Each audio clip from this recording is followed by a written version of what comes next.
지난주도요, 같은 목사로부터 같은 장소에서 같은 말씀을 들었지만 여러분 각자에게 하나님이 주시는 약속의 말씀, 은혜의 말씀은 각자 다를까요? 똑같을까요? 다르겠죠. 그 은혜의 말씀, 약속의 말씀 붙들고 묵상하고 삶 가운데 적용하고 그러면 그 말씀이 여러분을 자유케 할 줄로 믿습니다. 자, 한 가지는 꼭 기억해야 됩니다. 다 기억하지 안 해도 되는데 하나는 기억해야 합니다. 뭘 기억해야 되겠죠? 어디까지 했는지는 기억해야 합니다. 그죠?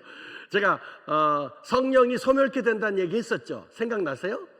네, 우리가 성령 충만을 위해서 지속적으로 반복적으로 계속해서 기도해야 된다고 말했습니다. 왜 그러냐면 성령이 소멸될 수도 있기 때문에 그렇습니다. 사도 바울이 데살로니가전서 5장 19절에 데살로니 교회와 성도들에게 너희는 성령을 뭐하지 마라? 소멸치 말라 이렇게 말했어요. 이렇게 말했다는 것은 사도 바울이 한 가지를 알고 있다는 뜻이죠. 그게 뭐죠? 성령이 소멸될 수도 있다는 겁니다. 성령의 불을 꺼트리지 마십시오 이렇게 얘기했거든요. 성령이 소멸됩니다. 성령이 소멸되는 세 가지 이유를 제가 얘기했나요? 안 했나요? 안 했어요. 네네. 벌써 기억하는 분이 몇 분 계십니다. 하나만 얘기해서 하나만. 세 가지를 다 얘기했다 그러면 아니죠. 첫 번째가 뭐라고 그랬습니까? 근심이라고 그랬죠. 여러분 근심 있습니까? 없습니까? 있어요. 네, 근심 없다 그러면 그 거짓말이죠. 이 근심이요, 우리 안에 있는 성령을 소멸케 하는 아주 대표적인 이유입니다. 제가 왜 근심을 성령을 소멸케 하는 첫 번째 이유라고 얘기했습니까? 심각한 죄를 얘기하지 않고 왜 근심 따위를 성령을 소멸케 하는 첫 번째 이유라고 얘기했습니까? 자, 제가요 성령을 소멸케 하는 첫 번째 이유로 심각한 죄를 얘기했으면 우리 중에 누구도 두 번 생각 안 해요. 왜? 이런 죄를 지었으면 당연히 성령이 소멸케 되지 이렇게 생각합니다. 근데 여러분 근심 그러니까 어떻습니까? 근심에 대한 여러분의 태도는 어떻습니까? 많은 그리스도인들이요 죄에 대한 태도는요 피하려고 하거나 싸우려고 하거나 미워하는 마음이 있습니다. 이건 죄에 대한 태도가 우리 안에 있어요. 정상적인 그리스도인 안에. 근데 여러분 근심에 대한 여러분의 태도는 어떻습니까? 대부분 제가 확인해 봤어요.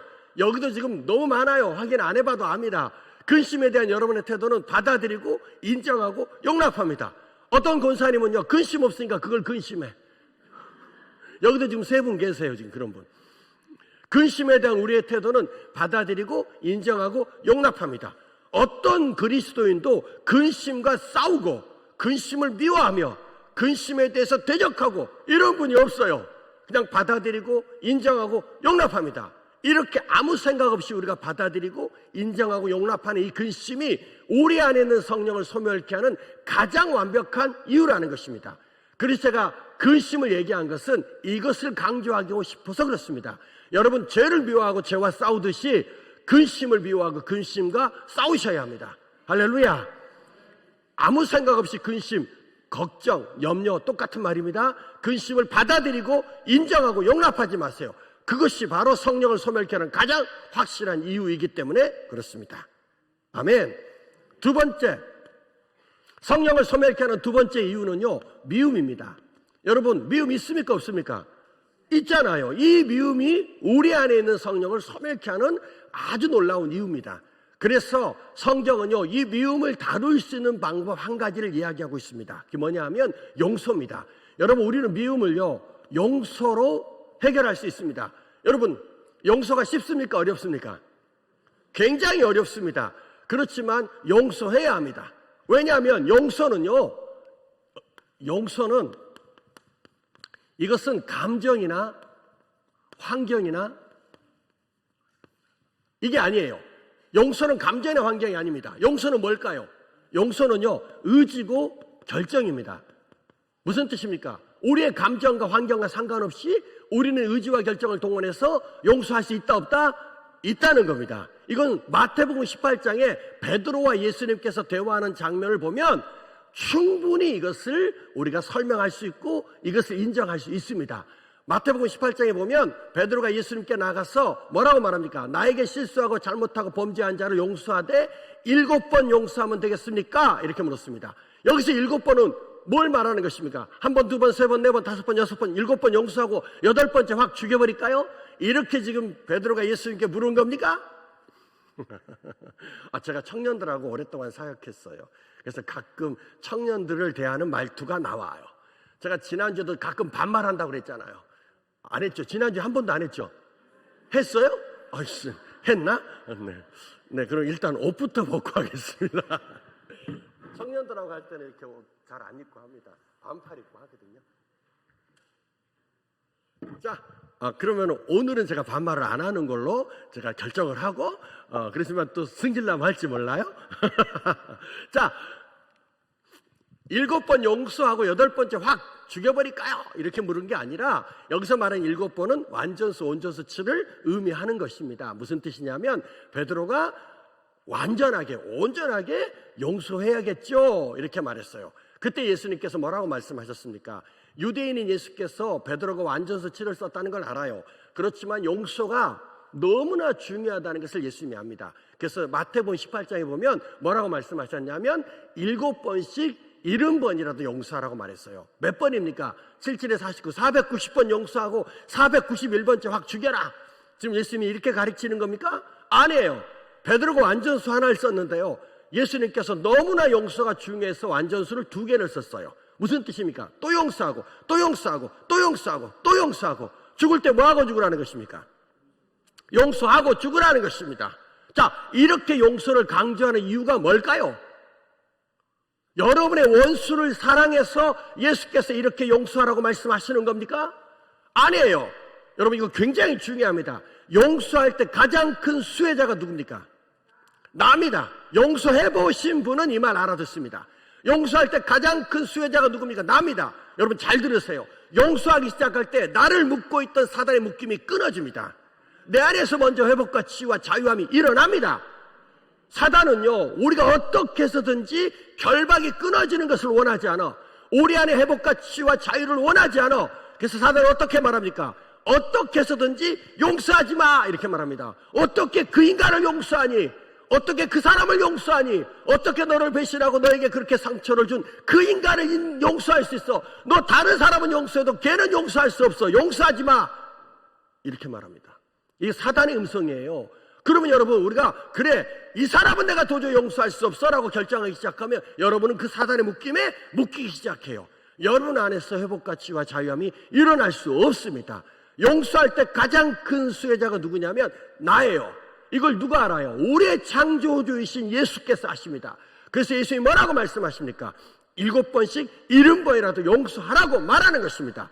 이렇게 말씀하시고 가르쳤다는 것은 예수님께서 한 가지를 알고 있다는 뜻이에요. 용서가 뭐다? 용서는 감정이나 환경이 아니고 의지고 결정이라는 것입니다. 그래서 우리는 의지와 결정을 동원해서 얼마든지 용서할 수 있다 없다? 있습니다. 이게 하나님의 뜻입니다. 이게 하나님의 은혜입니다. 여러분, 이렇게 우리가 용서하기 시작할 때 어둠이 떠나가기 시작합니다. 그래서 저는 가장 강력한 영적 전쟁의 방법 중에 하나가 용서라고 얘기합니다. 용서는요, 가장 놀라운 반대 정신입니다. 원수는 용서하지 마. 그리고 그 인간을 묶고 그 인간을 저주해, 이렇게 말합니다. 근데 성경은 뭐라고 말합니까? 용서하라는 것입니다. 용납하라는 것입니다. 이게 어떤 일입니까? 사단이 우리에게 말하고 있는 사단의 그 놀라운 그 거짓말을 뛰어넘는 반대 정신이라는 거예요. 여러분, 마태복음에 보면 오른뺨을 때리거든 왼뺨을 돌려대라고 말. 이게 반대 정신입니다. 세상은 이것을 절대로 이해할 수 없어요. 오른뺨을 때려? 그러면 머리끄댕이를 자꾸 흔들어. 이게 세상입니다. 겉옷을 달라고 그래? 그러면 성경은 뭐라고 말할까? 속옷을 주라는 것입니다. 세상은 뭐라고 말할까? 겉옷을 달라고 그래? 그 인간 가가지고 죽여, 이렇게 말합니다. 세상의 메시지에 예수님께서 뭐라고 말해요? 반대를 얘기하는 거예요. 오리를 가게, 억지로 오리를 가게 어떻게 하라는 겁니까? 심리를 가라는 것입니다. 이게 반대 정신입니다. 용서가 가장 놀라운 반대 정신이고 가장 놀라운 영적 전쟁이 됩니다. 여러분, 영적 전쟁에 능한 자가 되기를 원하십니까? 그렇다면 용서하셔야 합니다. 자, 우리가 진도를 나가야 되니까 너무 멀리 가면 안 되고요. 미움이 우리 안에 있습니까? 없습니까? 이 미움이 우리 안에 있는 성령을 소멸케 하는 이유예요. 그 얘기한 겁니다. 세 번째는요, 습관적인 죄입니다. 여러분, 습관적으로 우리가 죄를 짓습니까? 안 짓습니까? 범죄하잖아요. 이것이 우리 안에 있는 성령을 소멸케 하는 이유입니다. 자, 여러분 안에 이 세 가지 있습니까? 없습니까? 세 가지만 있나요? 네 번째 있어요, 없어요? 없군요. 나만 있어요. 그죠? 다섯 번째 있습니까, 없습니까? 성령을 소멸케 할 만한 이유 또 있어요, 없어요? 여섯 번째 있습니까, 없습니까? 있을 겁니다. 무슨 얘기하는 겁니까? 성령을 소멸케 하는 이유를 가진 여러분을 비난하는 거 아니에요. 제가 지난주에 연결해서 다시 한번 재차 강조하는 것입니다. 그러므로 올해 안에 성령을 소멸케 할 만한 다양한 이유가 있습니다. 그러므로 오늘도 제발 겸손하게 성령 충만을 위해서 반복해서 간절히 기도하자는 것입니다. 여러분 모일 때마다, 여러분 집에서 묵상할 때마다, 아니면 예수님을 생각할 때마다 여러분 성령 충만을 위해서 멈추지 말고 여러분 또 기도하고 또 기도하고 또 기도하는 은혜가 있기를 축원합니다. 성령 충만은요 이례적인 사건이 아닙니다. 반복적이고 지속적이고 계속적입니다. 그러면 오늘 제가 여러분과 주로 나누고 싶은 것은 성령 충만의 현상입니다. 자, 성령 충만하면 어떤 일이 일어납니까? 성령 충만의 현상 하면 생각나는 단어가 있습니까? 어떤 단어들이 생각나세요? 성령 충만의 현상으로 많은 분들이 성령의 9가지 열매를 얘기합니다. 사랑, 희락, 화평, 오래 참음, 자비, 양성, 충성, 온유, 절제. 맞습니다. 성령 충만하면 성령의 9가지 열매들이 우리 삶 가운데 열매를 맺게 되죠. 또 어떤 분은 성령 충만의 현상 그러면 은사나 방언이나 능력이나 기름 부으심에 대한 얘기도 합니다. 맞습니다. 근데 오늘은요 성령 충만의 현상으로 은사나 방언이나 능력이나 기름 부으심에 대한 얘기를 안 할 겁니다. 왜 안 하냐고요? 너무 많이 강조하고 여러분이 충분히 이해를 갖고 있기 때문에. 그리고 성령의 9가지 열매, 사랑, 희락, 화평, 오래 참음, 자비, 양성, 충성, 온유, 절제, 이것도 안 할 겁니다. 왜냐하면 여러분이 너무 많이 알고 듣고 있기 때문에. 그래서 여러분이 상대적으로 들어보지 못한 이야기를 좀 제가 하려고 합니다. 여러분 제가요 하나님께 이렇게 기도한 적이 있습니다. 하나님, 무엇이 영적이고 신령하고 거룩한 것입니까? 에덴 질문을 하나님께 드린 적이 있어요. 그때 하나님이 제 안에 무슨 말씀하셨냐면, 하나님 내 안에, 이걸 저는 성령의 내적 음성 이렇게 표현합니다. 하나님 내 안에서 영적이고 신령하고 거룩한 것은 치우치지 않는 거야, 이렇게 말씀하셨어요. 저는 처음에 그 하나님의 내적 음성 듣고 이렇게 반응했습니다. 헐. 헐이 뭔지 아시죠? 네. 헐. 왜냐하면 제가요 기도할 때 영적이고 신령하고 거룩한 것 기도할 때 하나님 뭔가 놀라운 메시지 말씀하실 줄 알았거든요. 근데 너무 생각지도 않은 말씀을 저한테 생각나게 하셨어요. 치우치지 않는 거야. 그러니까 제가 어떻게 반응했어요? 헐, 이렇게 반응했죠. 이걸 한 단어로 요약하면 균형이라고 얘기했습니다. 전 그래서 이 균형이라는 메시지를 굉장히 좋아합니다. 하나님이 영어로도 말씀하세요. 영어로는 뭡니까? 밸런스! 이렇게 얘기합니다. 제가 영어도 좀 한다고 그랬죠? 네.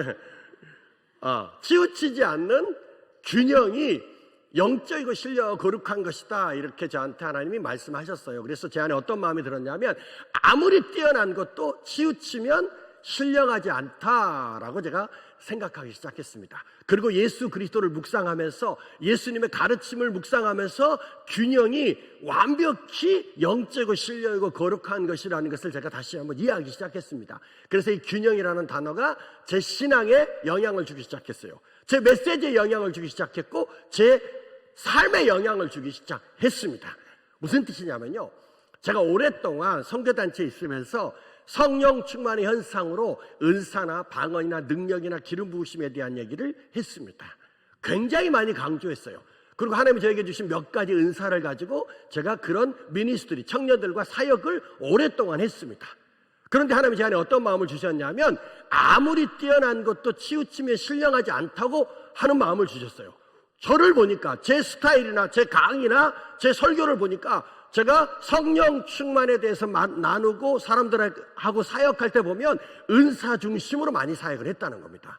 근데 그게 틀렸다는 게 아니에요. 그러다 보니까 상대적으로 강조해야 될 영역을 이병호 목사가 오랫동안 강조를 못했어요. 그게 뭐였겠습니까? 그게 뭐냐면 우리의 삶의 회복과 치유와 변화였습니다. 자, 보세요. 성령 충만 받으면 은사나 방언이나 능력이나 기름 부으심이나 성령의 9가지 열매나 이런 열매들을 맺어요. 그런 능력들이 나타나요. 그리고 동시에 반드시 성령 충만하면 우리의 삶의 회복과 치유와 변화도 일어나야 합니다. 근데 제가 오랫동안 뭘 강조했어요? 은사나 방언이나 능력이나 기름 부으심을 많이 강조했어요.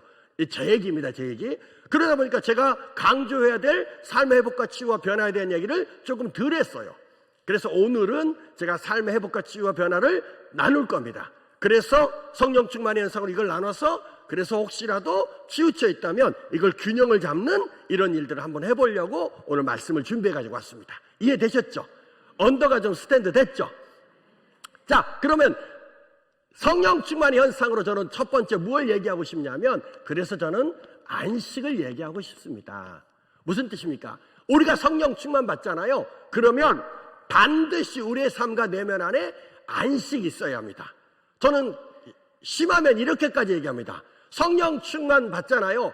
은사나 방언이나 능력은 없어도, 안 나타나도 내 삶과 내면 안에 이 안식은 나타나야 한다, 이렇게 얘기합니다. 이거 굉장히 중요합니다. 오늘 우리가 마태복음 11장 28절 읽었죠? 마태복음 11장 28절을 보면 수고하고 무거운 짐진 자들아 예수님께 나오라는 거야. 누구든지 예수님께 나와서 그분을 만나면, 예수 그리스도와 인격적인 교제를 하면 예수님이 주시는 쉼을 누리겠다, 이렇게 말했어요. 여기서 쉼은 안식이라고 말하는 것입니다.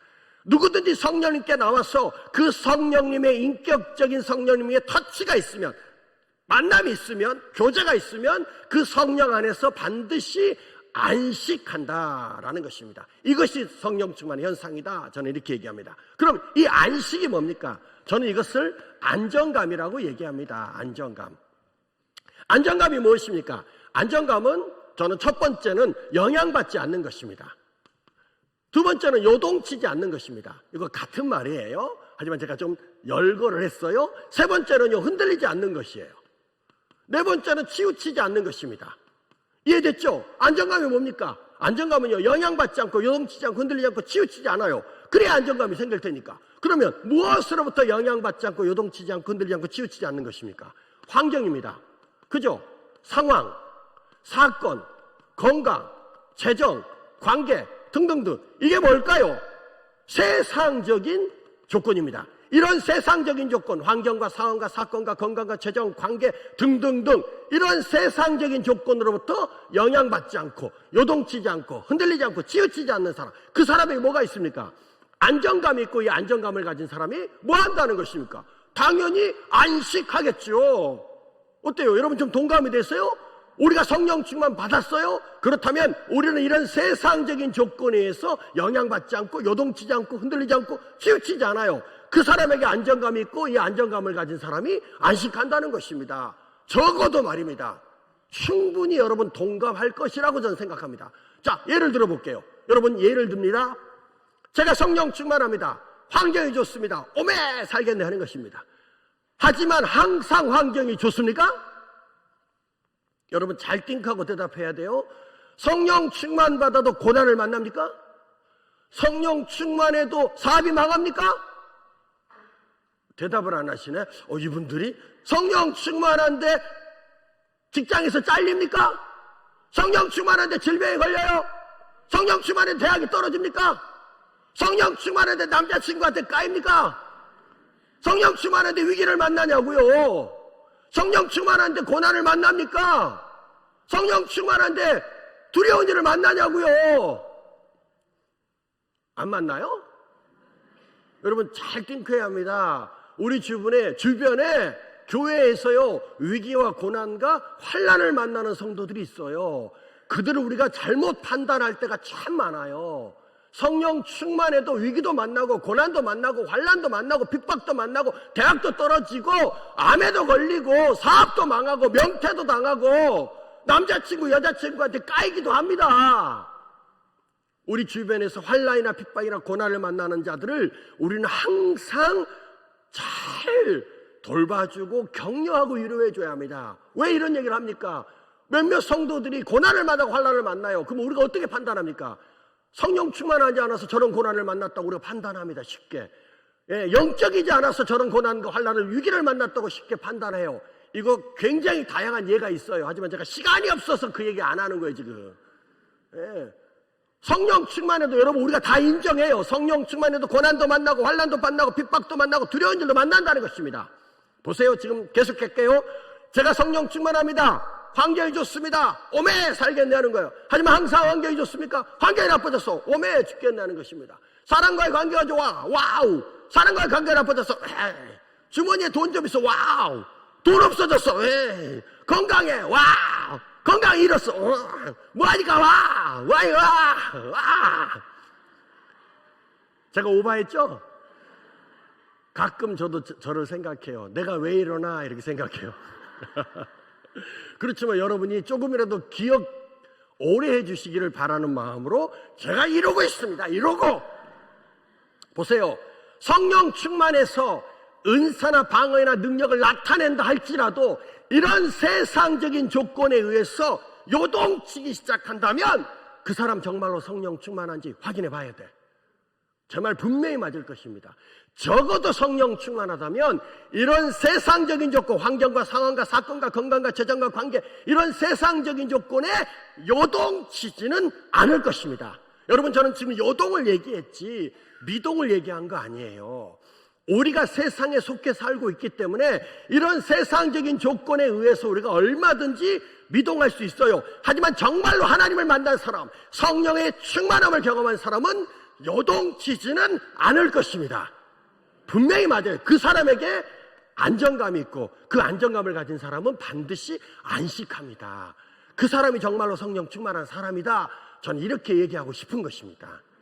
정말 맞죠? 맞을 겁니다. 자, 이게 동감이 되시면 성경 한 구절을 더 찾아야 됩니다. 다니엘서 11장 32절입니다.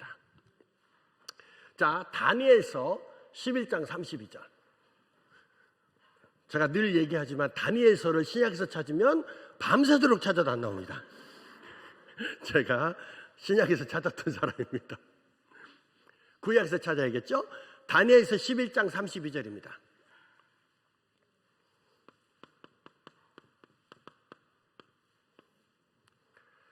자, 다니엘서 11장 32절을 찾으셨습니까? 자, 함께 읽겠습니다. 시작. 그가 또 언약을 배반하고 악행하는 자를 속임수로 타락시킬 것이나 오직 자기 하나님을 아는 백성은 강하여 용맹을 떨치리라. 자, 여기서 중요한 단어가 세 가지 나옵니다. 첫 번째가 뭘까요? 아는 백성입니다. 아는 백성. 그죠? 두 번째가 뭡니까? 강하고, 세 번째가 용맹하다라는 것입니다. 여러분, 저는 지금 마태복음 11장 28절을요 다니엘서 11장 32절로 다시 설명하는 겁니다. 그러니까 여러분이 제 설명을 잘 들었는지 안 들었는지를 여기서 제가 물어보면 알 수 있다 이 뜻입니다. 제가 물어볼 거예요. 자, 다니엘서 11장 32절에 보면 세 가지 중요한 단어가 나오는데 첫 번째는 아는 백성, 두 번째는 강하고, 세 번째 용맹하답니다. 여기서 아는은 뭘까요? 이것은 지식과 정보가 아니에요. 하나님을 아는데 어떻게 아는 것입니까? 지식과 정보를 아는 거 아닙니다. 여기서 이 아는이라는 단어는 히브리어로 야다라는 단어죠. 여러분 들어봤습니까? 이 단어의 뜻이 무엇입니까? 그렇죠. 경험해서 아는 거죠. 또 체험해서 아는 거죠. 여러분 시편 34편 8절에 보면요, 이 야다라는 단어를 완벽하게 설명해주는 성경 본문이 있습니다. 뭐냐고요? 너희는 여호와의 선하심을, 그 다음 뭐죠? 할렐루야! 맛보아할지어다. 이 말씀 들어보셨습니까? 자, 아무리 뛰어난 요리사도요 이 음식을 먹어보지 않으면 이 음식이 단지 짠지 싱거운지 매운지 알 수 있습니까? 없습니까? 없어요. 여기 엄마들 계시잖아요. 엄마들 음식을 만들고 음식의 맛을 봅니까? 안 봅니까? 당연히 보죠. 왜? 맛을 봐야 맛을 알지. 이와 같이 엄마가 음식을 만들고 그 음식의 맛을 보고, 요리사가 음식을 만들고 그 음식의 맛을 보고 그 음식의 맛을 아는 것처럼, 그렇게 하나님을 맛본 사람, 이 사람이 야다한 사람이라고 말하는 거예요. 자, 이렇게 하나님을 맛본 사람, 경험한 사람, 체험한 사람, 한마디로 말하면 이 사람 누굽니까? 지금 성령 충만을 얘기하는 거죠. 성령 충만한 사람이잖아요. 그 사람에게는 두 가지 현상이 있습니다. 첫 번째는 강하고, 두 번째는 용맹하다는 것입니다. 자, 질문 들어갑니다. 잘 이해하셨는지 제가 물어봅니다. 여기서 이 강하다는 것은 뭘 말하는 걸까요? 하나님을 경험한 사람, 맛본 사람, 성령 충만한 사람은 강하대요. 그럼 여기서 강한 게 뭘까요? 그렇죠. 네. 제가 몇 년 전에 와서 여기서 이 얘기 했어요. 제가 기억합니다. 예, 성도님 중에 몇백 분이 이건 이미 들었어요. 예, 이게 뭐죠? 강한 게 뭐죠? 세상은 뭘 강하다고 말합니까? 돈과 명예와 힘과 권력과 지식과 정보와 외모. 제가요, 최근에 어떤 집회를 갔어요. 집회를 가서 제가 이제 강한 게 뭐냐? 세상은 뭘 강하다고 말하냐? 여러분에게 물어본 것처럼 물었어요. 그러니까 세상은 돈과 명예와 힘과 권력과 지식과 정보, 외모 이런 걸 가졌을 때 강하다 이렇게 말한다고 얘기를 했어요. 근데 어떤 자매님 한 분이요, 손을 딱 들더니 한 가지가 더 있다는 거야. 뭡니까? 그랬더니 건물입니다 이러는 거예요. 건물을 가진 자가 강하다는 거예요. 건물. 예, 요즘 서울에서 살면요, 건물 가진 사람이 진짜 강한 사람이에요. 어때요? 건물 가지신 분 손 한번 들어보세요. 아유, 이게 보통 문제가 아닙니다. 제가 이제 이사를 가야 되는데요. 예, 제가 가지고 있는 그 작은 재정으로 이사를 가려고 했더니요, 서울에서 찾을 수가 없어요. 그러니까 제가 가진 재정으로 가려고 했더니 춘천으로 가야 돼요. 사역은 서울에서 해야 되는데. 그러니까 이게 이 건물이 이게 장난 아닌 거예요, 지금. 아우, 모르겠어요. 왜 이런지 모르겠어요. 아무튼, 자, 세상은 뭘 강하다고 말합니까? 돈과 명예와 힘과 권력과 지식과 정보, 외모, 그리고 건물을 가졌을 때 강하다 이렇게 말합니다. 자, 그런데 하나님을 아는 백성, 성령 충만한 사람은 강하다고 말해요. 그러면 세상의 기준처럼 돈과 명예와 힘과 권력과 지식과 정보 이런 겁니까? 아닐 거예요. 그럼 여기서 말하는 강함이 뭡니까? 저는 지금 이 얘기를 여기서 다시 설명하고 있는 거예요. 뭘까요? 강한 게 뭘까요? 화살표를 이렇게 그려줍니다. 뭡니까? 영향받지 않는 거예요. 요동치지 않는 거예요. 흔들리지 않는 거예요. 치우치지 않는 거예요. 무엇으로부터? 환경과 상황과 사건과 건강과 재정과 관계 등등등, 이거 세상적인 조건, 이거 굉장히 중요합니다. 여러분, 지금 이게 이 세상적인 조건으로부터 영향받지 않고 요동치지 않고 흔들리지 않고 치우치지 않는 사람, 그 사람이 비록 나이가 어리고 가진 것이 없고 배우지 못했고 건강하지 못해도 그 사람이 어떤 사람입니까? 강한 사람이라는 것입니다. 왜? 그 사람이 지금 무엇을 뛰어넘고 있습니까? 세상의 조건을 뛰어넘고 있잖아요. 세상의 메시지를 뛰어넘고 있지 않습니까? 여러분 보세요. 얼마나 많은 교회와 성도들이 있습니까? 수많은 교회와 성도들이 이 세상의 조건, 이거 말입니다. 이 건물 말입니다. 재정, 관계, 이 세상의 조건을 뛰어넘고 있습니까? 아니요. 이 세상의 조건 때문에 근심하고 낙심하고 좌절하고 절망하고 원망하고 불평하며 하나님을 떠나는 사람들이 얼마나 많습니까? 근데 정말로 하나님을 만난 사람, 맛본 사람, 경험한 사람, 성령 충만한 사람은요, 이 세상의 조건과 메시지를 뛰어넘어 버려.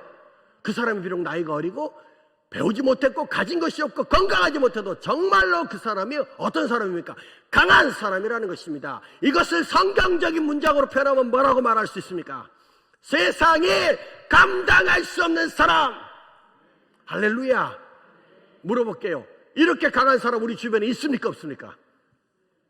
있습니까? 없습니까? 누굽니까? 누구예요? 누굽니까? 나야? 너야?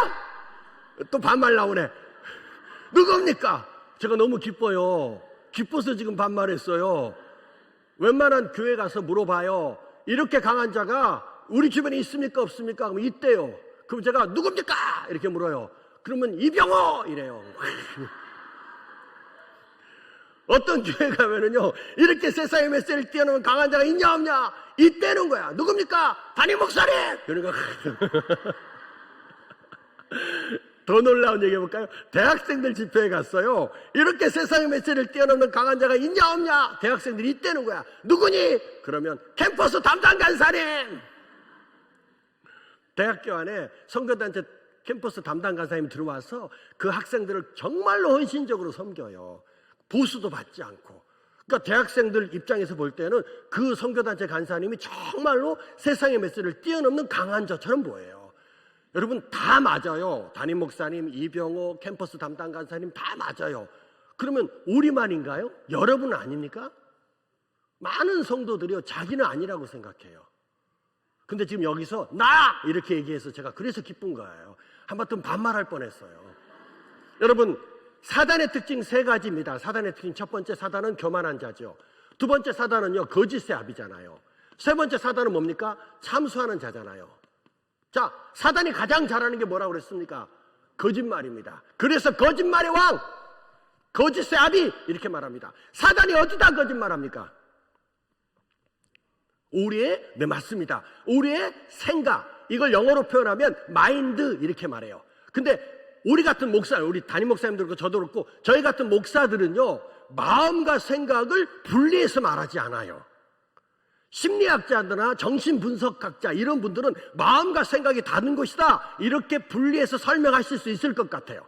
하지만 대부분 교회 목사님들은요, 마음과 생각을 분리하지 않아요. 마음과 생각은 같은 것이다 이렇게 말해요. 그러니까 우리가 생각을 어디서 합니까?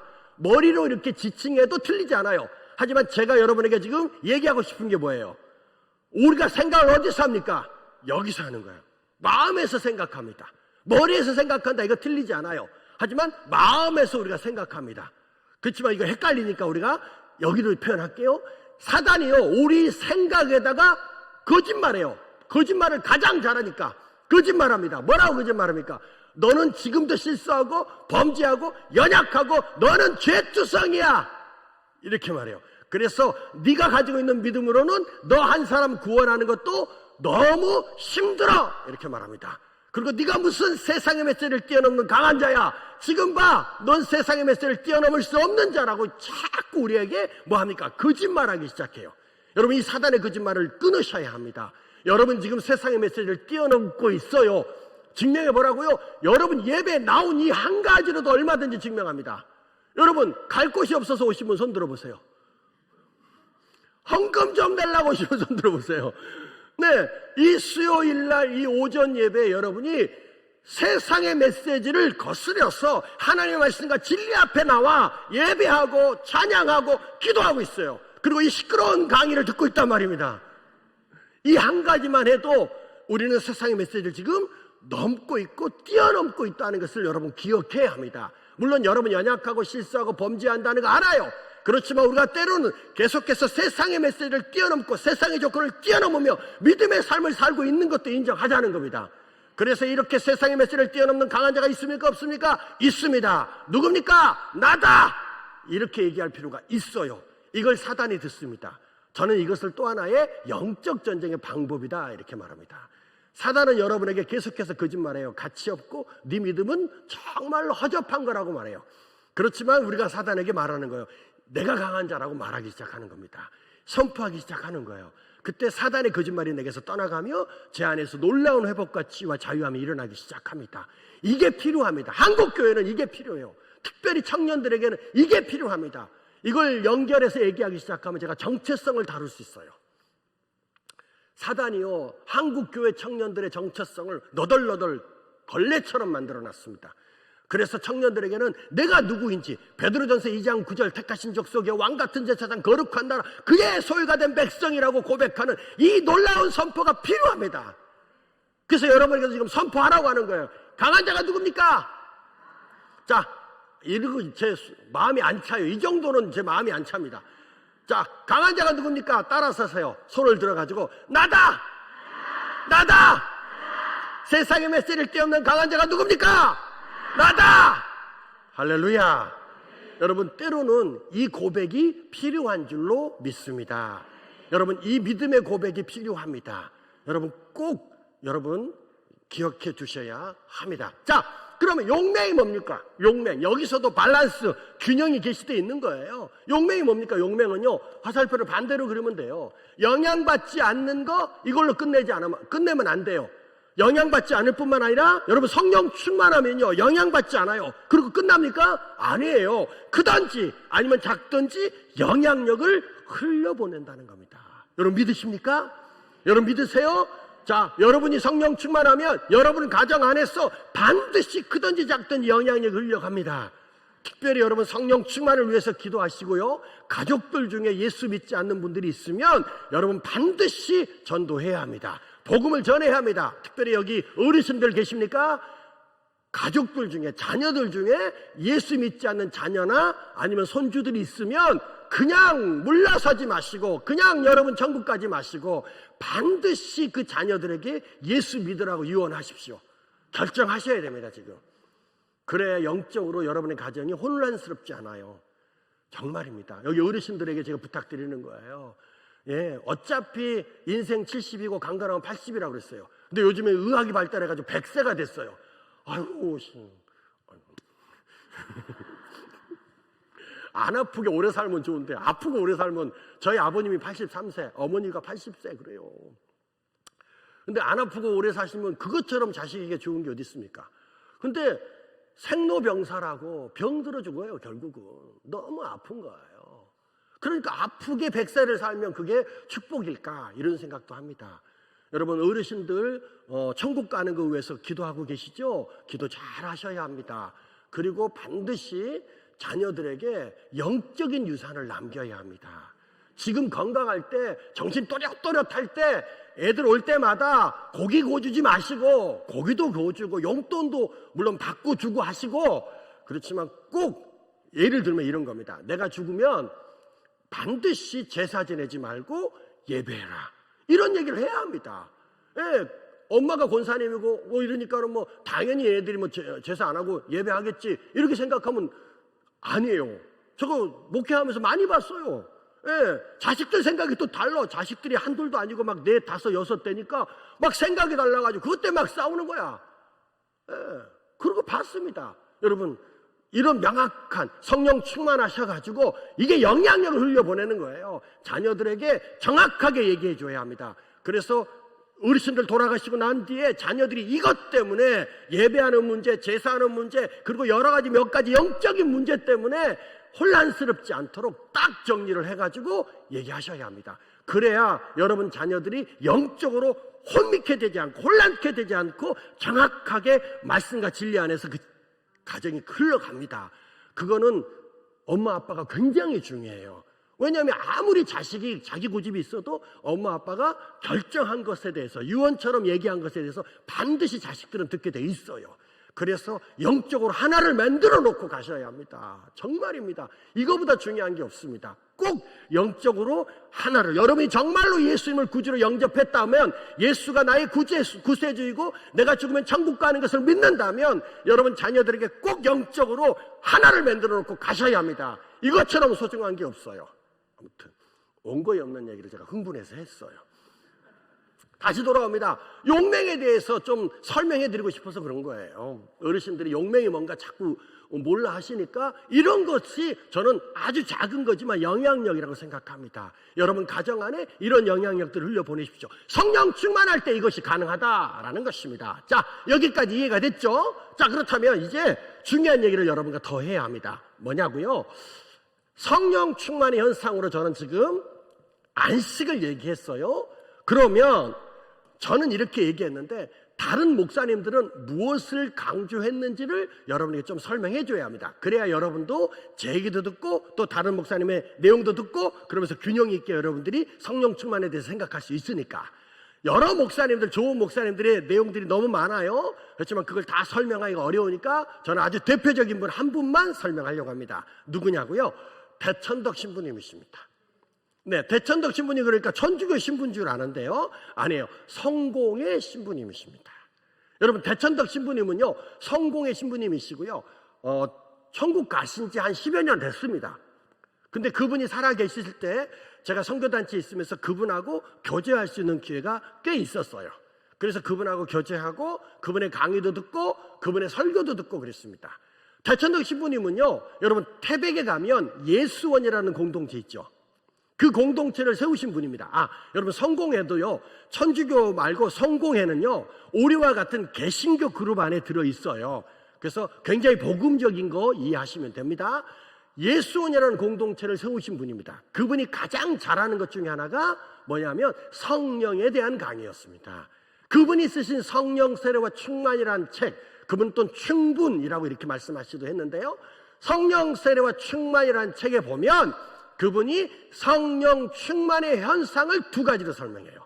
이분이 2가지로 설명합니다. 이분은 첫 번째 성령 충만의 내적인 현상이 있고, 두 번째 성령 충만의 외적인 현상이 있다, 이렇게 설명합니다. 요거 이해되시죠? 성령 충만하면 내적으로 내면 안에 현상이 있다는 거예요. 자, 물어볼게요. 여러분, 성령 충만하면 내면 안에 어떤 현상이 있습니까? 그렇죠. 네, 반응하는 것은 아름답고 존귀한 것입니다. 너무 감사합니다. 또 예, 평안 좋습니다. 또 끝입니까? 또 네, 감사. 네, 던져버리는군요. 그냥 감사. 네.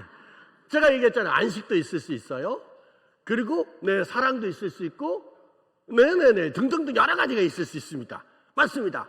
맞고요. 대천덕 신부님도 이 얘기했어요. 그러면 성령 충만에 보여지는 외적 현상으로 무엇을 얘기했을까요?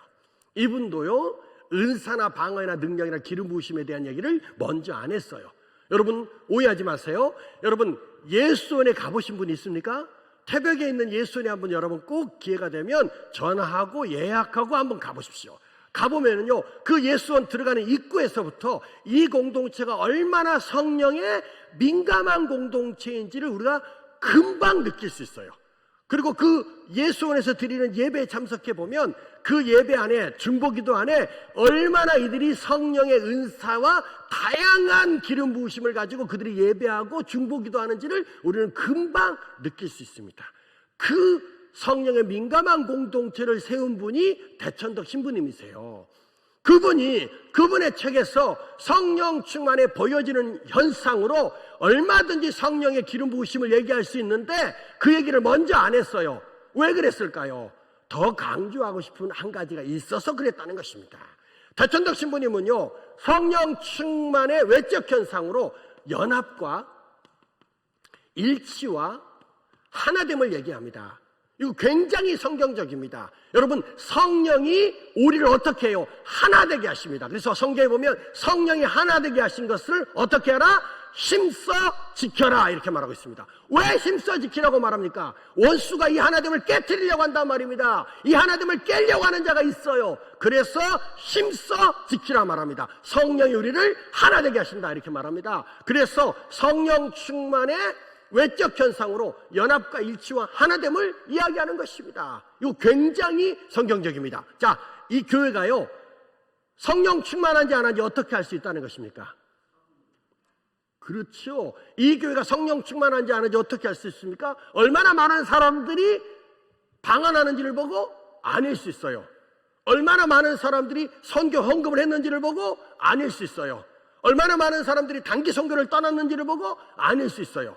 이 교회가 성령 충만한지 안 한지 어떻게 할 수 있냐고요? 이 교회 안에 연합과 일치와 하나됨, 다시 말해서 분열과 다툼과 시기와 분쟁이 떠나가고 교회 안에 연합과 일치와 하나됨이 있으면 이 교회가 성령 충만한 교회입니다. 여러분 개인이 성령 충만한지 안 한지 어떻게 알 수 있습니까? 여러분 서로를 돌아보는 거예요. 내가 성령 충만한지 안 한지 어떻게 알 수 있나? 내가 모든 예배에 참석하나? 이것도 중요한 어떤 기준이 될 수 있겠죠. 내가 방언을 하나? 이것도 기준이 될 수 있겠죠. 내가 헌금을 열심히 하나? 이것도 기준이 될 수 있어요.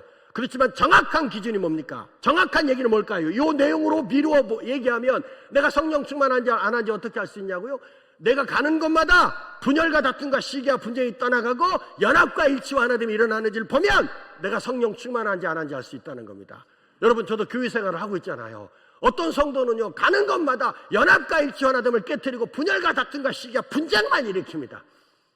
혹시라도 나를 돌아봤을 때 내가 그런 사람인 것 같다 싶으면 머리를 쥐어뜯으며 회개해야 합니다. 그런 사람 없기를 축복합니다. 자신을 돌아봐야 돼요. 이게 그리스도인입니다. 자기를 늘 돌아보고 그리스도와 함께 십자가에 못 박혀 죽이는 것이 그리스도인인 것을 기억해야 합니다. 여러분이 성령 충만한지 안 한지 어떻게 알 수 있다고요? 여러분 가는 곳마다 분열과 다툼과 시기와 분쟁이 떠나가고 연합과 일치와 하나됨이 있는지를 보면 여러분 성령 충만한지 안 한지 알 수 있습니다. 왜? 성령 충만의 가장 놀라운 현상은 연합과 일치와 하나됨이니까. 이게 성경적이냐고요? 당근 성경적입니다. 당연히 성경적입니다. 여러분 고3에 보면은요, 여기서 고3은요 고린도전서 3장입니다. 제가 애우려고 고3이라고 했어요. 고3에 보면요 사도 바울이 고린도 교회를 책망하는 장면이 나와요.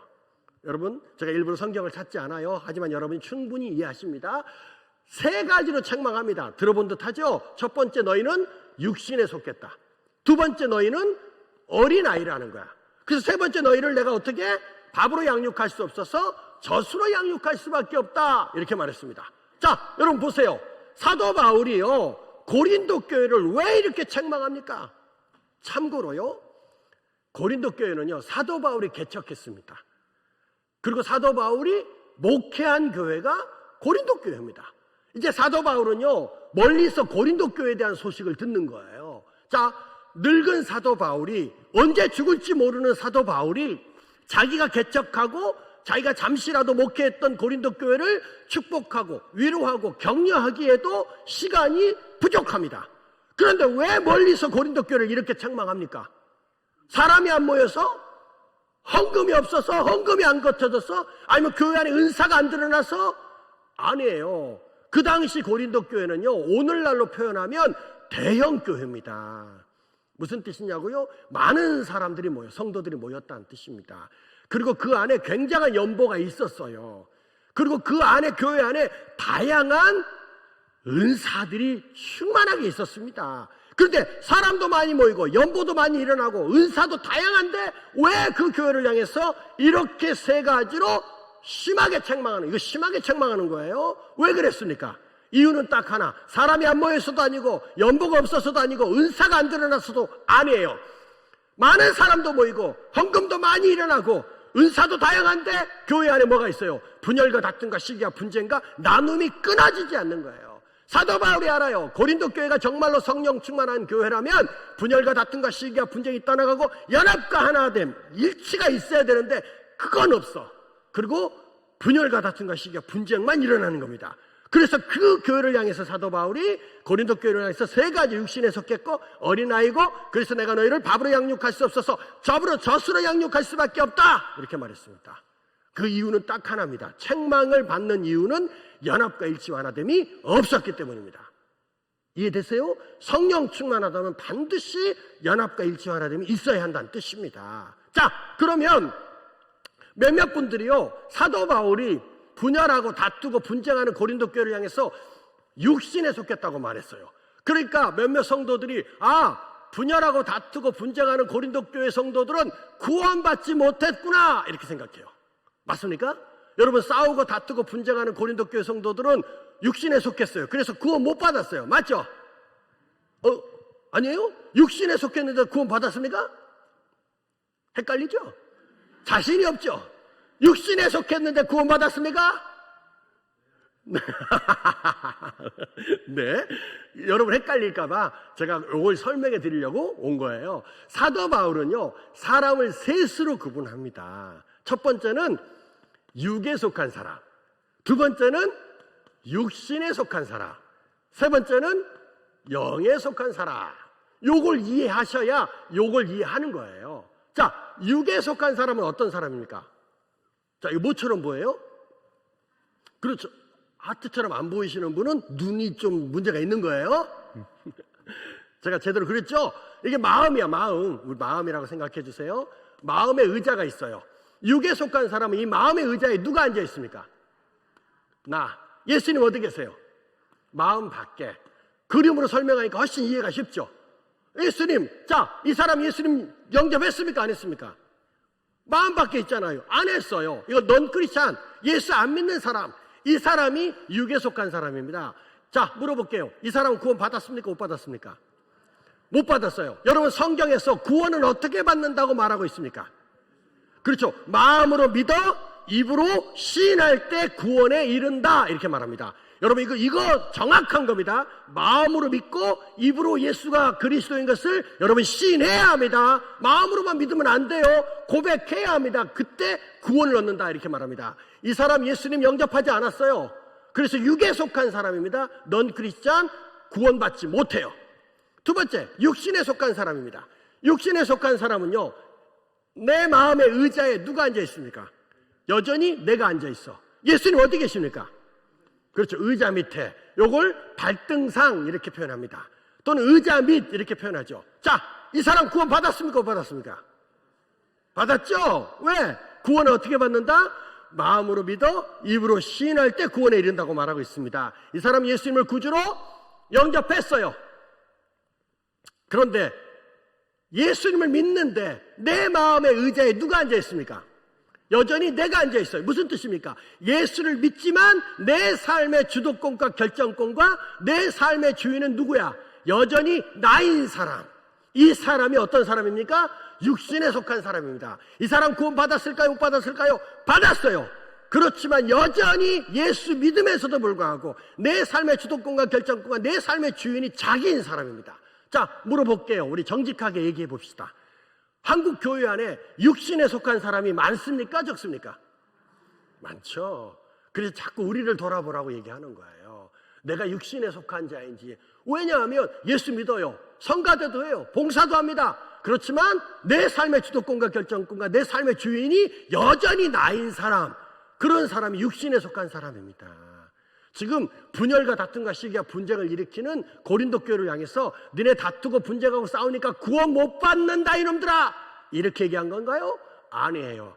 너희가 여전히 예수를 믿음에도 불구하고 교회의 주인이 네가 되려고 하는구나, 내 삶의 주인이 네가 되려고 하는구나 라는 것에 대해서 지금 책망하고 있다는 것을 기억해야 합니다. 자, 세 번째, 영에 속한 사람입니다. 자, 영에 속한 사람은 어떤 사람입니까? 내 마음의 의자에 누가 앉아 있습니까? 그렇죠. 예수 그리스도. 나는 어디 있습니까? 마음 밖에 있으면 큰일 납니다. 어디 있을까요? 여기 있겠죠, 여기. 자, 이 사람 어떤 사람입니까? 예수님을 구주로 영접했을 뿐만 아니라 내 삶의 주도권과 결정권과 내 삶의 주인이 누군 거예요? 예수님. 여러분의 삶의 주인이 누굽니까? 여러분, 예수님 되게 하셔야 합니다. 욕심내지 마십시오. 여러분, 욕심내지 마십시오. 욕심내기 시작하면 내가 주인 되려고 합니다. 여러분, 욕심내지 마십시오. 제가 그냥 이 얘기만 하고 싶습니다. 제가 50대 저도 중반이거든요. 저도 인생을 그렇게 조금 살았다 이렇게 이제 말 못할 것 같아요. 50대 중반이 됐습니다. 그러니까 저도 인생을 한 반은 우리가 100세라고, 아까 지금 100세까지 살면 안 되겠는데 100세라고 생각하면 지금 반을 넘어섰어요, 제가요. 그런데 자꾸 우리 안에 욕심이 생기기 시작하잖아요. 그러면 내 삶의 주인이 내가 되려고 해요. 그리고 교회에서도 내가 주인 되고 싶어 해요. 그러니까 욕심을 자꾸 내려놔야 됩니다. 이걸 성경에서는 정욕이라고 말하기 시작해요. 이 싸움이 굉장히 중요하고 치열한 싸움이 될 줄로 믿습니다. 여러분, 꼭 예수님이 여러분의 삶의 주인 되게 하십시오. 그래야 그 삶이 행복하고 그 가정이 행복합니다. 여러분 가정에 예수님을 꼭 모시세요. 그리고 예수님이 우리 가정의 주인입니다라고 자꾸 고백하고 선포하십시오. 그때 주인 되신 예수께서 여러분의 가정을 통치하기 시작합니다. 여러분의 힘과 능력과 여러분의 물질로 여러분의 가정을 통치하려고 생각해 보십시오. 미치도록 힘들 겁니다. 그런데 예수께서 여러분의 가정의 주인 되셔서 그분의 통치와 다스림이 여러분 가정 가운데 있다면 여러분 무엇보다도 행복할 것입니다. 어떤 물질도 우리에게 행복을 줄 수 없어요. 우리에게 만족을 줄 수 없어요. 우리가 사람입니다. 어떤 명예도 우리에게 만족을 줄 수 없습니다. 여러분, 제가 이렇게 그런 걸 막 무시해라 이렇게 얘기하는 거 아니에요. 정말로 예수 그리스도만이 우리 안에 참된 기쁨과 위로와 소망과 만족이 됩니다. 돈도 아니고 명예도 아니고 자식도 아니라는 것을 인생 웬만큼 사신 분들 다 인정하실 것입니다. 그렇다면 더 철저하게 예수 그리스도 그분께 여러분의 삶을 위탁하고 그분이 주시는 안식과 위로와 소망 가운데 여러분 사십시오.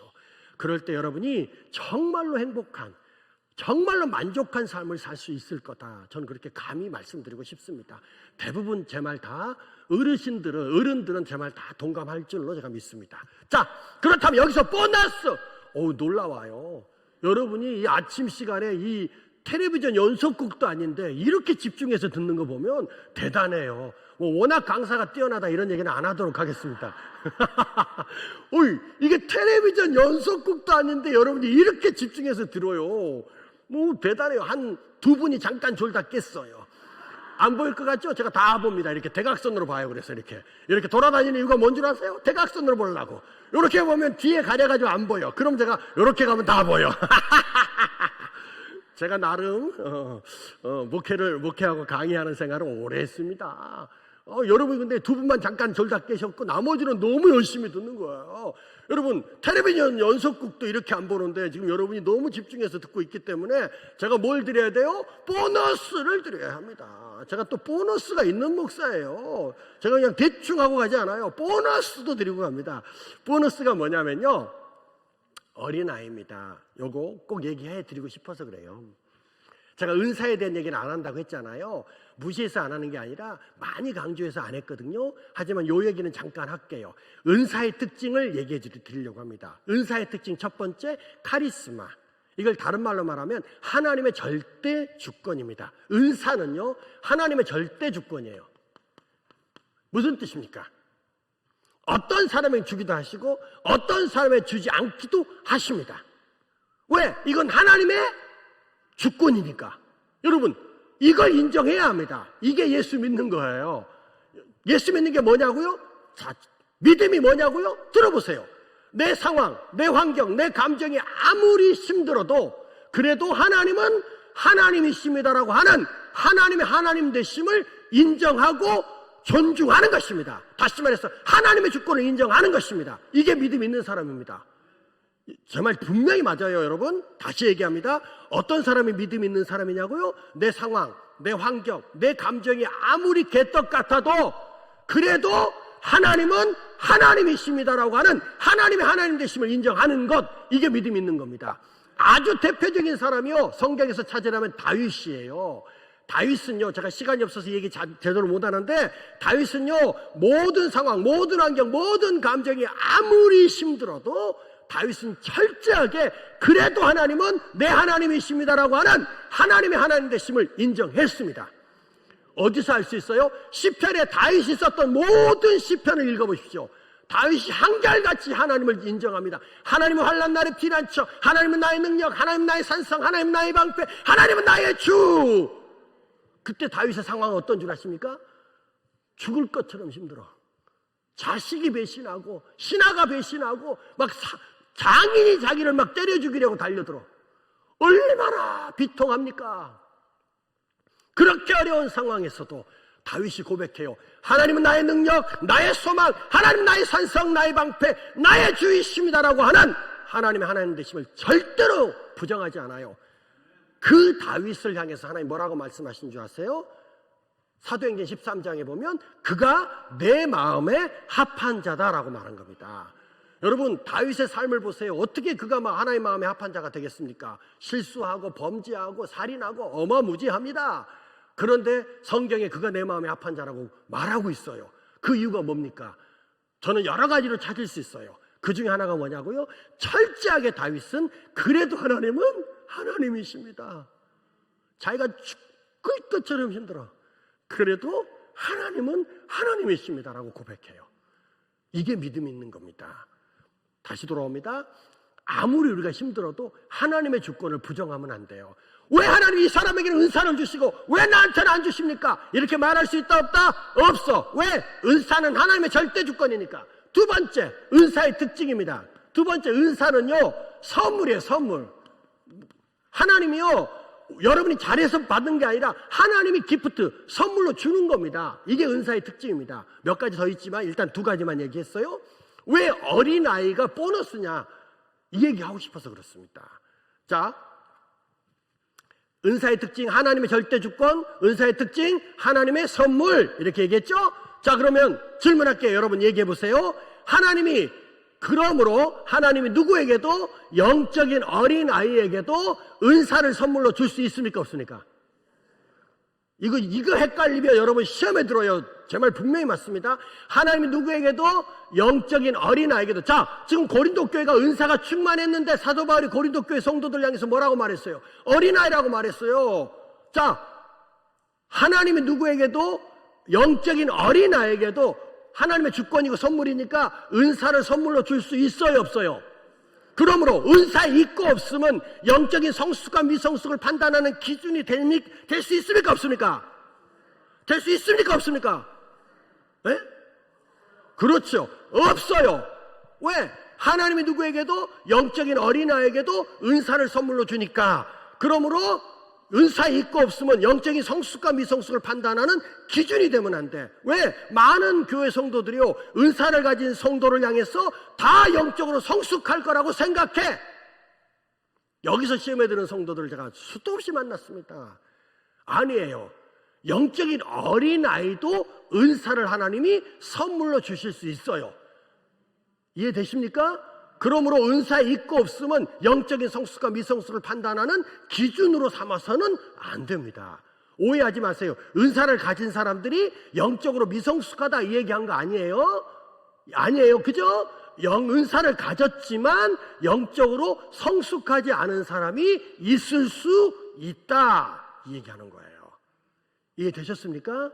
제가요 이 얘기를 하고 가야 돼요. 제가 이제 부흥회를 갔어요. 제가 부흥회를 갔는데 올, 화, 수 이렇게 3일 부흥회를 했습니다. 성령 부흥회를 했어요. 그리고 난 다음에 제가 이제 집에 가려고 하는데 담임 목사님이 어떤 교회 담임 목사님이 저한테 오셔서 자기 교회 집사님 성도 한 분을 꼭 만나주고 가야 된대요. 상담을 하고 가야 된대요. 저는 웬만하면 이렇게 집회를 가거나 강의를 가면 개인적인 상담을 안 합니다. 그렇지만 담임 목사님이 요청하면 담임 목사님의 권위에 순종하는 마음으로 제가 상담을 하기도 합니다.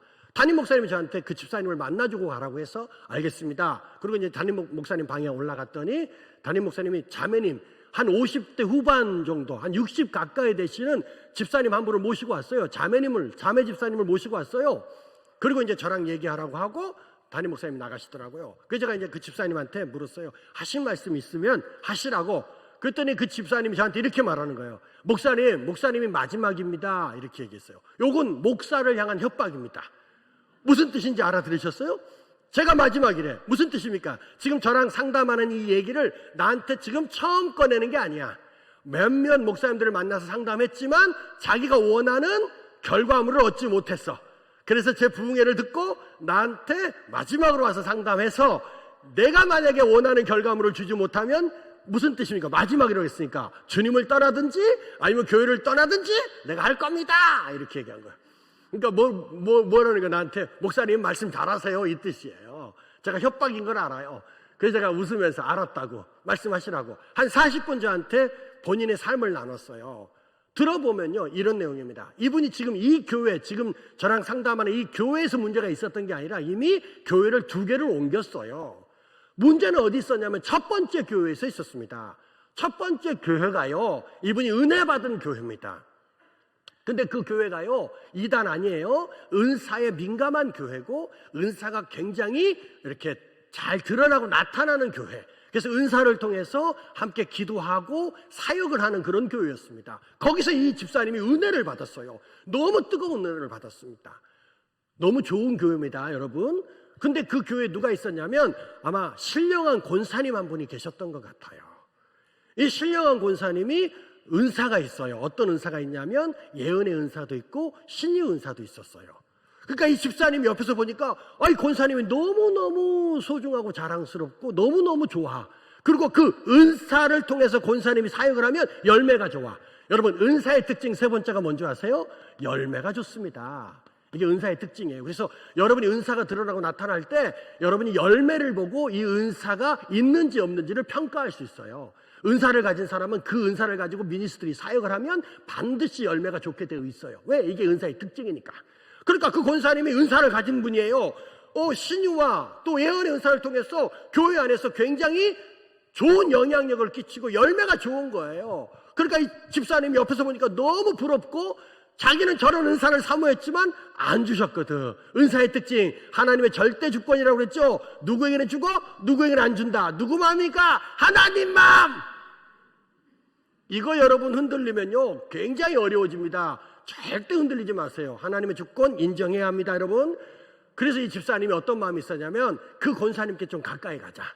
가까이 가서 그 권사님의 선한 영향력도 받고 영적인 도전도 받고 그래야지. 그래가지고 이 집사님이 그 권사님이 자꾸 가까이 간 거야. 가까이 가면 갈수록 너무 사람 냄새가 나는 거야, 이 권사님한테. 예. 여러분 멀리서 저를 보니까 제가 어때 보여요? 좀 신령해 보이고 성숙해 보이죠? 아니에요? 저는 경건의 능력도 없고 모양도 없는 겁니까 지금? 멀리서 보면 제가 어때 보여요? 좀 신령하고 성숙하고 좋아 보입니까? 가까이 와보세요. 다가와 보세요. 가까이 다가오면 올수록 저한테 사람 냄새 엄청납니다. 그러니까 너무 사람 신뢰하지 마세요. 예. 근데 이 권사님은 저보다 훨씬 더 많이 났던 것 같아요.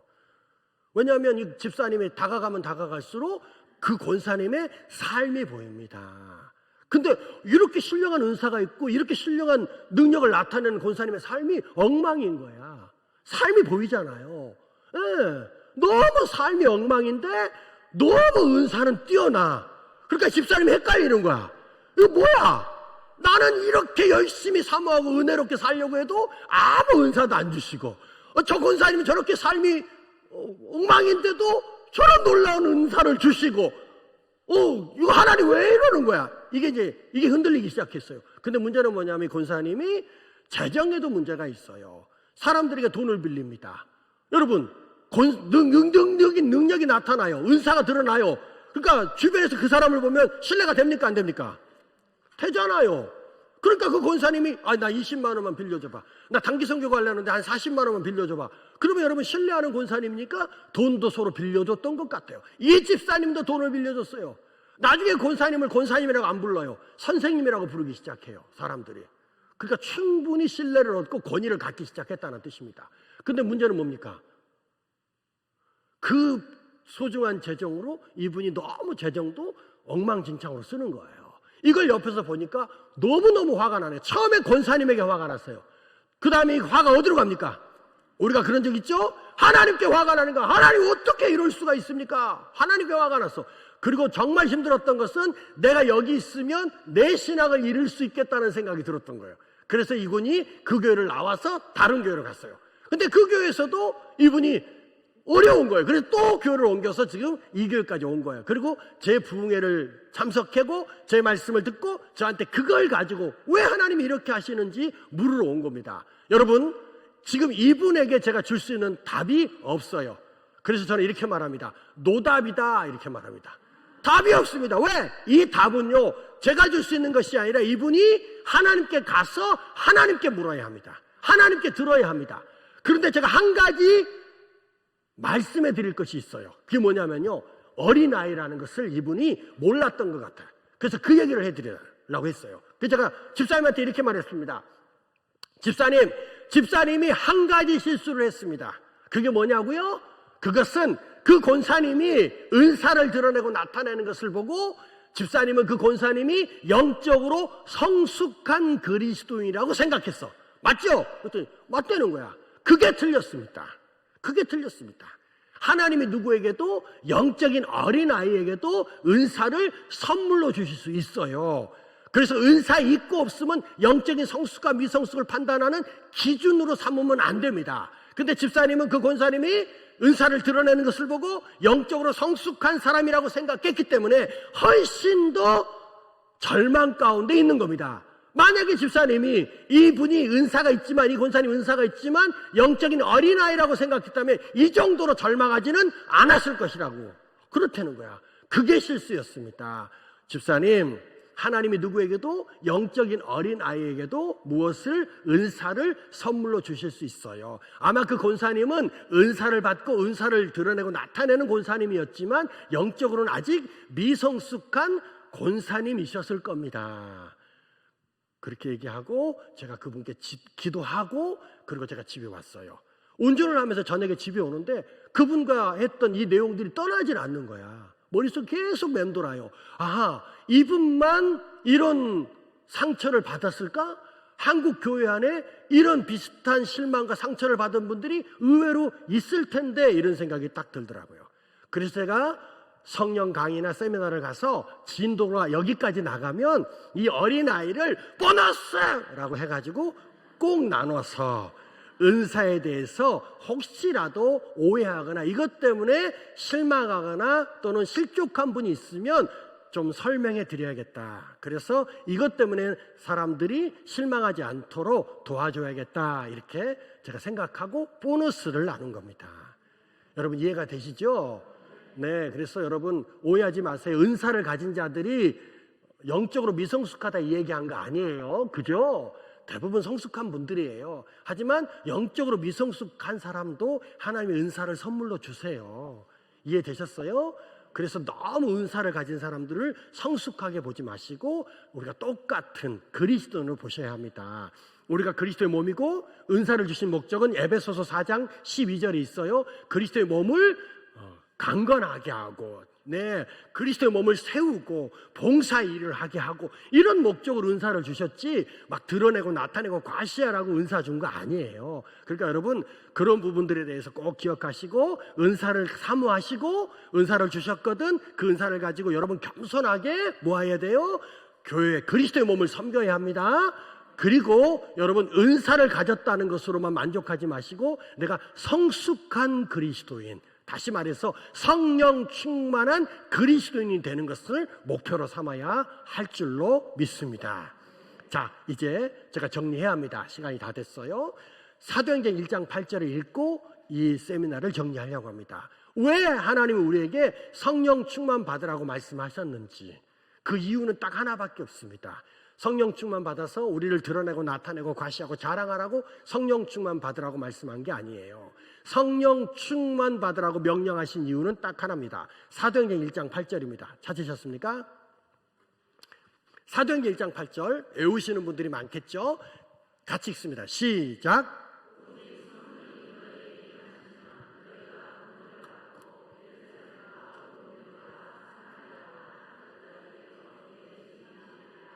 자, 왜 성령 충만함을 우리가 받아야 합니까? 이유는 딱 하나입니다. 이 증인으로서의 사명을 감당하기 위해서입니다. 맞습니까? 성령 충만함을 받아야 될 이유는 이 증인, 누구의 증인? 예수 그리스도의 증인으로서의 사명을 감당하기 위해서입니다. 다시 말해서 우리는 성령 충만 받지 않으면 예수 그리스도의 증인으로서의 삶을 살 수 있다 없다? 없다 이 얘기입니다. 보세요. 내 열심, 내 노력, 내 가진 것으로 증인의 삶을 살아보셨습니까? 며칠 못 갑니다. 내 열심으로 며칠 못 가요. 그래서 성령 충만 받으라는 것입니다. 그래서 우리의 삶을 통해서 예수 그리스도가 드러나고 나타내고 전파되게 하라는 것입니다. 선교사 되라는 얘기 아니에요. 여러분 모두 다 목사님 되라는 얘기 아닙니다. 뭐 선교단체 간사라는 얘기 아니에요. 성령 충만 받으셔서 여러분의 삶을 통해서 예수 그리스도가 드러나게 하십시오. 이게 우리의 부르심이고 사명입니다. 자, 끝으로 여러분에게 질문합니다. 여러분 소중한 거 있죠? 뭐가 소중하세요? 어떤 분은 가정일 수 있어요. 어떤 분은 자녀일 수 있어요. 어떤 분은 명예일 수 있어요. 어떤 분은 물질일 수 있습니다. 어떤 분은 자기 건강일 수도 있어요. 맞아요. 이거 소중한 거 맞습니다. 근데 정말로 물어봅니다. 이것보다 더 소중한 것이 있어요, 없어요? 있습니까? 명예보다 더 소중한 거, 자녀보다 더 소중한 거, 물질보다 더 소중한 거 있습니까, 없습니까? 있어야 됩니다. 없다 그러면 여러분 예수 안 믿는 거예요. 진짜입니다. 이거보다 더 소중한 것이 있습니까, 없습니까? 누굽니까? 예수 그리스도. 여러분 오해하지 마세요. 명예 버려라 이 뜻 아닙니다. 물질 버려라 이 뜻 아니에요. 자녀들 버려라 이 뜻 아니에요. 이 뜻 아닙니다. 너무너무 소중한 거 맞아요. 그렇지만 적어도 우리가 예수를 믿는다면 이거보다 더 소중한 것이 있다고 고백해야 합니다. 그게 뭡니까? 그게 누굽니까? 예수 그리스도. 그래서 저는 이걸 뭐라고 표현하냐면 최상급의 가치. 최상급의 가치. 우리가 가치 있는 것이 많아. 소중한 것이 많아. 하지만 정말로 소중한 것 예수 그리스도입니다. 자, 보세요. 우리 안에 가장 소중한 최상급의 가치가 되는 예수 그리스도가 여러분의 삶을 통해서 드러나고 나타나게 하십시오. 이게 어떻게 가능합니까? 내 열심으로 내 노력으로? 아니에요. 성령 충만할 때 가능한 줄로 믿습니다. 여러분 성령 충만 받으셔서 예수 그리스도의 증인의 삶을 사십시오. 이것이 가장 거룩하고 위대한 삶이다 이렇게 말씀드리는 것입니다. 할렐루야. 자, 이제 우리가 함께 기도하는 시간은 갖고 싶습니다. 첫 번째는요, 성령 충만을 위해서 기도하십시다. 하나님 성령 충만 주시옵소서. 성령으로 충만케 하여 주시옵소서. 그래서 내 안에 하나님이 주시는 회복과 치유와 자유가 있게 하여 주시옵소서. 성령 충만케 해 주시옵소서. 혹시라도 환경 때문에, 사람 때문에, 관계 때문에, 재정 때문에, 건강 때문에, 이런 세상적인 조건 때문에 여러분 지금 흔들리는 분 계십니까? 이 안에? 그런 분 계세요? 그렇다면 성령 충만을 구하셔야 합니다. 성령으로 충만케 해 주시옵소서. 그래서 정말로 하나님 강하여 용맹을 바라는 하나님의 사람으로 살게 해 주시옵소서. 이 시간 다 같이 주여 한번 외치고 성령 충만을 위해서 간절히 기도하고 싶습니다.